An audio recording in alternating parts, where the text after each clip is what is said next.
a new introduction and a new ending so that people can know what actually happened. And I'm just really doing that to help other people get over themselves. Because it's hard to get over being a perfectionist or thinking it should be longer, it should be better, it should be da da da da da. But perfect gets in the way of done. That's one of my friend's favorite sayings is done is better than perfect. Because then you can move on. And what's something that's done that needs a little bit of a tweak, at least it's doing its intended purposes until you can get the tweak in. I've lived in Silicon Valley. So a lot of people in Silicon Valley know that Gmail famously started with only 3 features. They launched it with just 3 features, and then they let the market tell them what features they wanted. And this is what I think we can really lean into as entrepreneurs, as creators, as video creators, as book authors. Let's get over ourselves and just get something out there with 3 features and see what the market wants. Because if it's a dud, good to know right away. If it's a hit, then good to put more energy there. Why should every business owner own a copy of your book? I think every business owner should do themselves a favor and buy a copy of Turn Words into Wealth, because it is the result of decades of me making wrong turns that have probably cost me hundreds of thousands of dollars. It will just accelerate their path of knowing how to come up with $1 million message. What is the structure behind $1 million message? What are some ways to monetize their message? 7 different paths with fun stories from David Goggins to Jeff Walker to Mel Robbins, all kinds of fun stories about different people, and me sharing my own numbers, what actually worked for me and the results that were generated. And the feedback's been amazing. It's an award-winning book. It's won a number of awards. So many people write to me and say, I was feeling a bit discouraged. I thought I didn't have anything to offer. And then I read your book and now I'm on fire. I'm writing my book and it's really good. The thing I really want to emphasize is everybody has access to words. You don't have to pay anything to have access to words. They are your birthright. But have you honed your use of them? If you have not, you are leaving so much money on the table. So much money, it would just make you shoot yourself. Steve Jobs was a very busy man, but he spent 3 weeks practicing and polishing his performance for those Apple launches. I mean, there's a reason he spent 3 weeks doing that. What to say, how to, express it, where to stand, how it would coordinate. Are you spending 3 weeks, preparing for your next 20-minute presentation? Do you understand the neuroscience of communication? Do you understand the sequence in which information needs to be relayed so that message sent is message relayed? Because the university has taught you exactly the wrong way. Not how it works. Awesome. I think that's a great reason to buy your book. So how does effective communication change the trajectory of your business and relationships? Well, if you think about it, effective communication is the cornerstone of any kind of relationship, whether it's a personal relationship with your wife or your husband or your boyfriend or girlfriend or your kids or brothers or sisters or the people that you care about. And it's the same with your clients. Your clients, your patients, your customers are another relationship. So I love this quote, and I'm forgetting who said it. Marketing is empathy at scale. I love that. Marketing is empathy at scale. Dive into that. A lot of us, me included, before my husband taught me another way, needing to care for my 4-year-old son made me really eager to learn another way. A lot of us think that marketing is dirty, that marketing is manipulation, that marketing is trying to get something over on somebody else. And that is just so wrong. If you let that toxic thought linger in your heart and mind, you will sabotage your success, your team's success, and your clients' and prospects' success. Marketing being empathy at scale, it comes back to what I said earlier. Entrepreneurs solve problems at a profit. So what problems can you solve at a profit? These need to be problems where you've got that 10,000 hours of expertise or mastery, problems that you like to solve, problems that, fill you with joy and juice to solve. Empathy means understanding another person's problems and being helpful when you can. I have a superpower around words. I love words. I'm empathetic. I love seeing and discovering the gold in each person's story. That's very interesting to me. And I just love interviewing people and delving into that. I'm passionate about it. I care about it. To somebody else, like to my scientist older brother, who is a genius. He's like, not very empathetic. And he's really, not that interested in hearing people's stories, but he's very interested in hydrogen and helium, which I am not interested in. So there you go, right? But marketing being empathy at scale, I mean, I think that's one of the reasons why Harmon Brothers is so successful, because you capture people's attention and not in a manipulative way, in a playful way, in a fun way, point something else out. So, comedy is so powerful for this.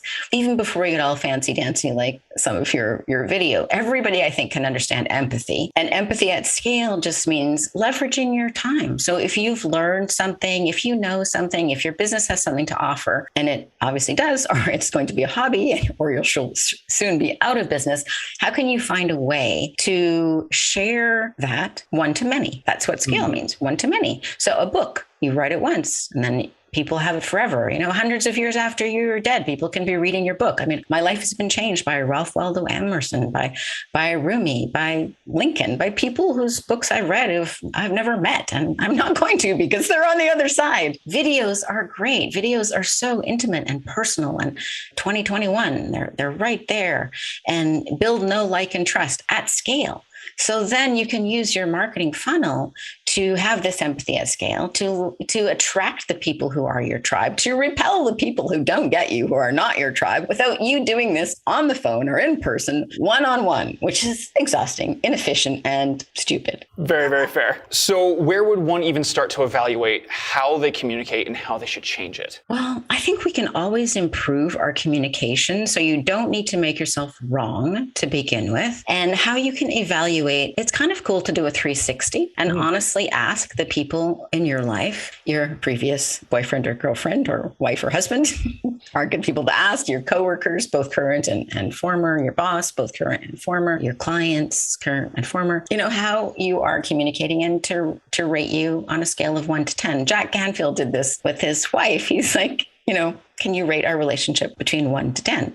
She said 7. He was like shocked. And so then he delved into it and asked why and what was not a 10, and discovered some things, and then how to work on it. You'll also notice where you're not hitting it out of the park with communication. Whenever you come home angry, annoyed, upset, frustrated, you don't get the deal that you know that you were the better choice or the lower cost choice or just the obvious choice, but you weren't able to communicate that. You will know. And so then I'm still studying communication. It's a lifelong passion of mine. But even if it's not a lifelong passion of yours, if you want to be in the top 4% of leaders, of communicators, this needs to be something that you master. Or else you need to hire somebody to be, your CEO or your CMO who is going to be masterful at these skills. Because in 2021 and beyond, there ain't no success without it. You gotta have it. Yeah, and it's the highest leverage thing to do. It's so much cheaper to learn how to understand neuroscience, to learn the structure that's underneath communication that works, so that you have those building blocks and you understand the framework. You know what it takes to make something stand, to make a story stand, to make words stand, to make a video stand. I'm sure your great training showcases and reveals the structure, but most people don't know the structure. So sometimes they hit it and sometimes they don't, but they don't know what they did wrong or they don't know what they did right. You got to learn the underlying structure. So one of the things that's really cool about being a screenwriter is there's a very specific structure. Act 1, Act 2, Act 3. It's got to be under 120 pages. Turning points have to happen. This has to happen. That has to happen. And no, you cannot submit a 200-page script. You cannot violate these rules. And I chafed that when I was first writing screenplays. But then I realized, actually, no, that frees me. If I hit those marks, it will work. It will be useful. It might not still be my best work. I may need to revise and polish it, but it will be workable. Being a good communicator is like engineering a house. You need 4 walls. You need to understand how heavy is the house so that you can dig a deep enough foundation and pour enough concrete and put the rebar in so that the house won't fall down or tilt, right? It's a mathematical calculation and there's a structure to a house. I'm not an architect. Probably neither are you or an engineer, but we know, okay, it's a formula, it's a structure, and the house could be bigger or smaller or this or that. But if you know the formula, it will at least be useful. The house will stand. It's the same way way with your communication. Learn the underlying structure. And it's one of the things I love teaching my clients is media training. Learn the underlying structure. When you master those structures, you can put your own flesh on it, just like you could put different colored walls. You can have a limestone countertop in your kitchen, or you can have a granite countertop. You can paint the walls gray or blue or pink. You can have shingles on your roof or moss or whatever, but it will work. You can learn to communicate effectively.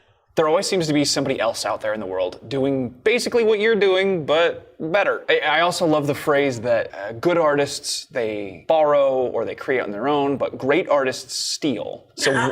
So what have you stolen from other outside influences, and how have you put your own twist on it to make it your own? Oh, I confess, I am a thief. So right now, I'm ghostwriting nonfiction with my clients or for clients, that I am for myself writing a fantasy novel. And I'm really inspired by Terry Pratchett. So I am listening to Terry Pratchett books. I think I've listened to some of his books like 5 times already, just to get the cadence, the playfulness of the words, to help myself break out of this more serious nonfiction business vibe that I've mastered in the last, decade. But now I want to expand to like allowing a luxury with words, being playful with words. So I am really inspired by Terry Pratchett and stealing all kinds of things from him.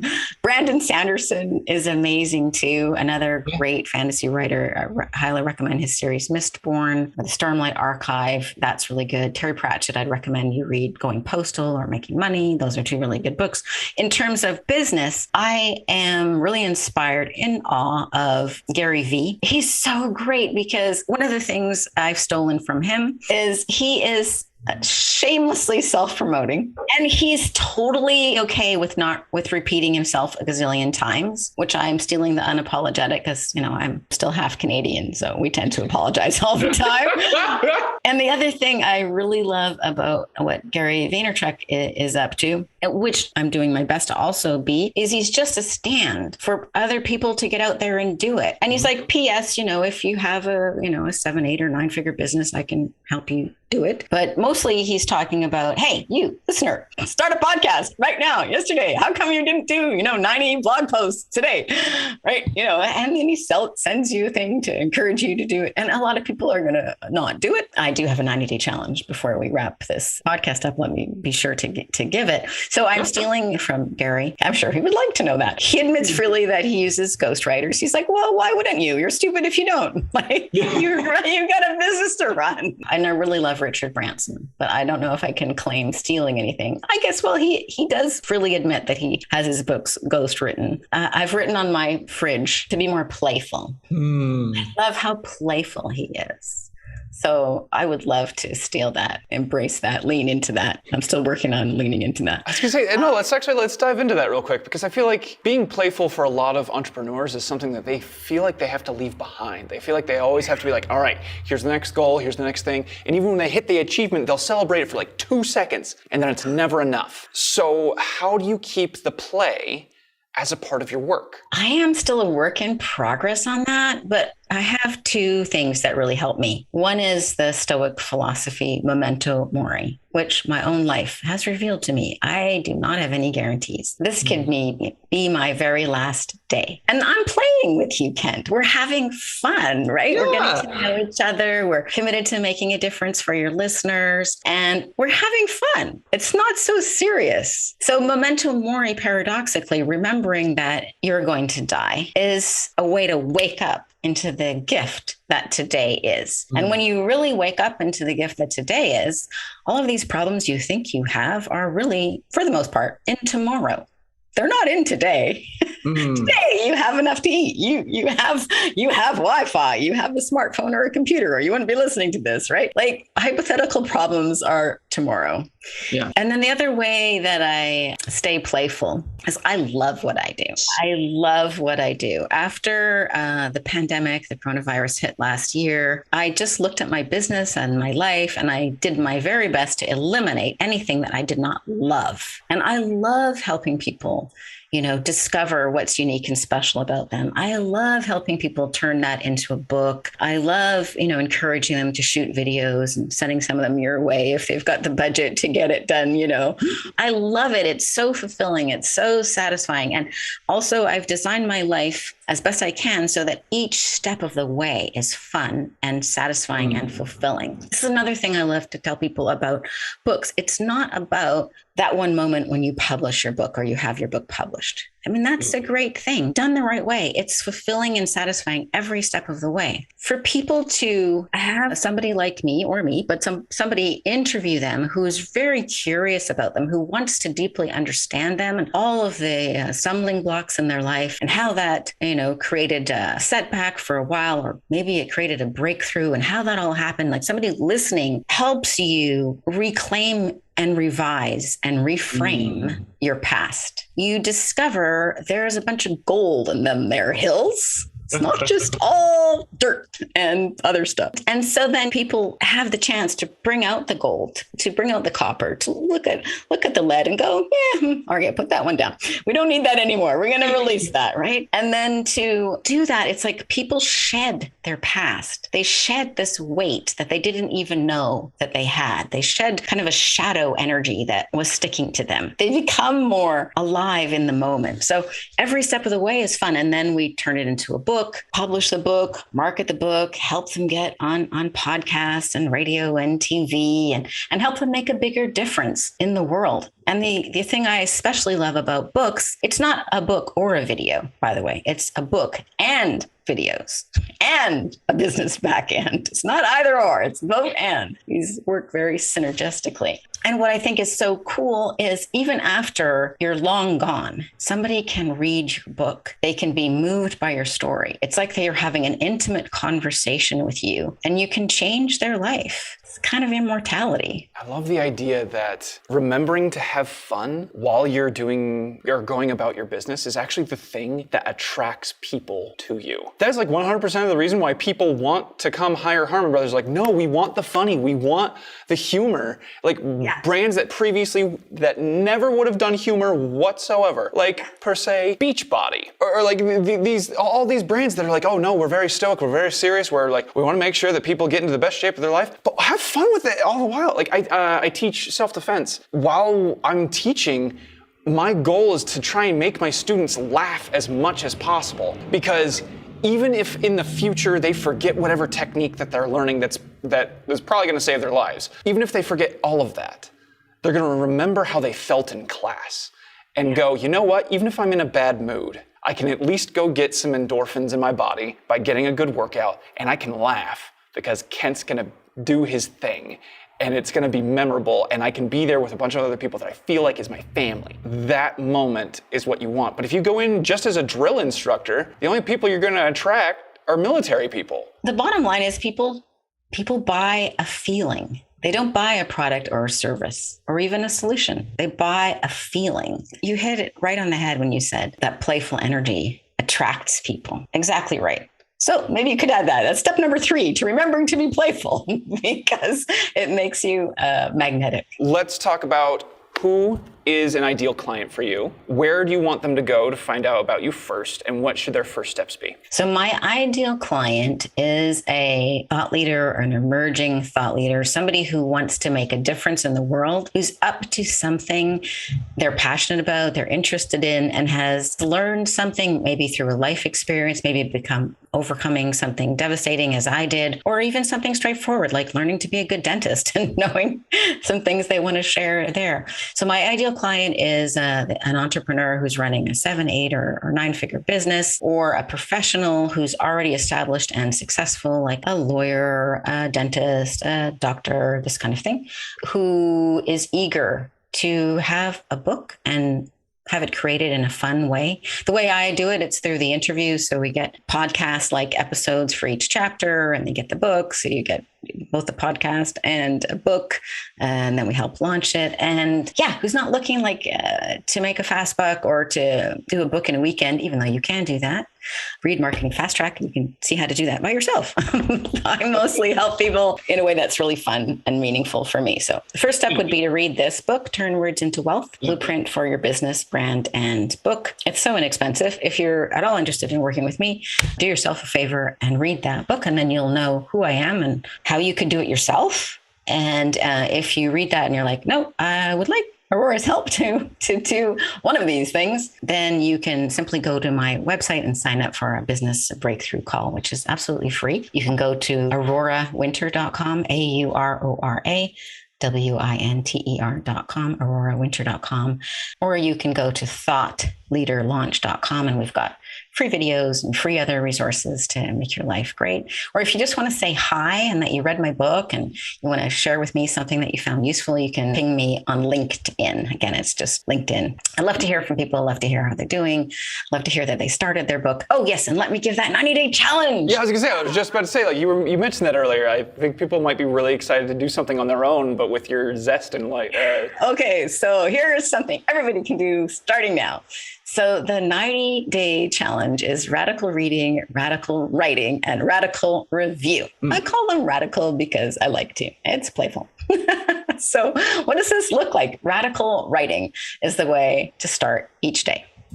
So write. It could be for as little as 5 minutes. And you could even be dictating it onto your iPhone. I do that a lot. I dictate my diary sometimes, or write it longhand. And you don't have to, talk about anything. This is just for you. This is not for publication. So vent about that argument you had yesterday and how annoyed you are that they didn't see your point of view, or how, you were talking to the perfect prospect, but they didn't buy and you felt that you could have done it better, or whatever. You're tired of coming home, watching TV, and you're ending up drinking too much. Whatever it is, 5 minutes. That's radical writing. It's unfiltered. That's the key thing. Radical reading is every day. Read, and read widely, read broadly, not just in, work zone, but read autobiographies. You read things that relate to your work as well, but then why not mix it up and read some fiction, some nonfiction, some poetry, read some, ancient people like Rumi or Buddha, and then see, what the modern thinkers are up to, like Elon Musk or other such people. Peter Diamandis is also a great thinker. Okay, so then you've done these two things, and you've only spent 10 minutes so far. You can do this. You can do this. And then radical review is once a week. I do it on Sunday. Scan your notes that you wrote and review and recap to yourself and jot a couple notes about what you read and what you learned. If you do this for 90 days, I promise you it will totally change your life. And there's a money back guarantee. You can ping me on LinkedIn if it doesn't work, or if it does work, it's for free. So the money back guarantee is free, but this has changed my life so much. After my husband died, my diary really is my lifeline. If I hadn't vented in my diary, I don't know, probably would have shot myself, but I'm exaggerating there.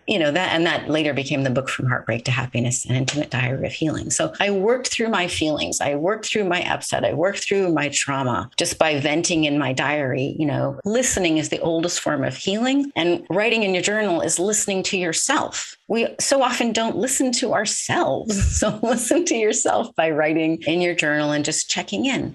And then the review, after my husband died, reviewing what I had written changed my life, because reading it day to day, you can't see the forest for the trees, is definitely true. What I noticed when I reviewed my diary, I was like, oh my goodness, I thought I lived in an unsupportive universe, but actually that thing I prayed for 3 months ago just happened. It showed up like those things that I mentioned earlier. It showed up like, oh, somebody's calling. They want to borrow a boat, but they're in the film business. And I end up meeting John Badham and Goldie Hawn and Mel Gibson. It showed up like things like, you are coming to that party, whether you want to or not.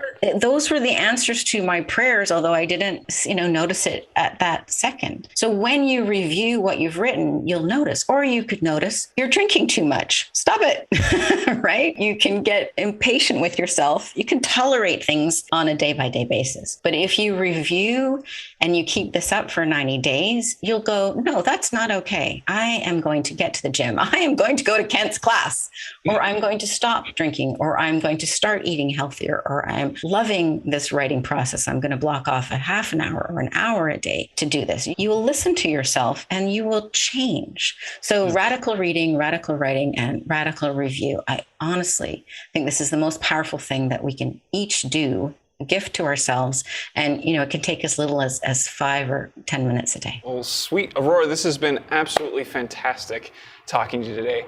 For those of you at home, please like and share this podcast with a friend and subscribe to the channel.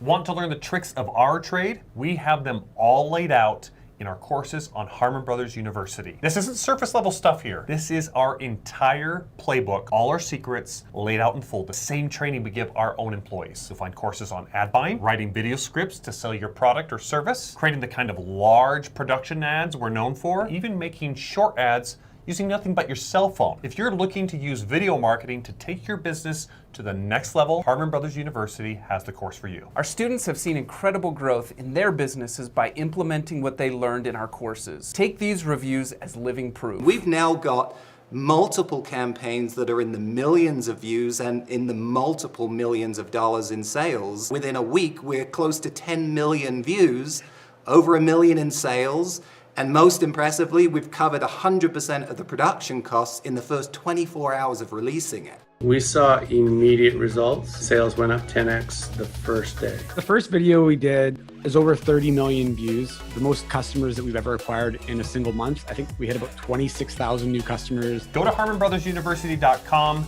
to start accelerating your business's growth with video.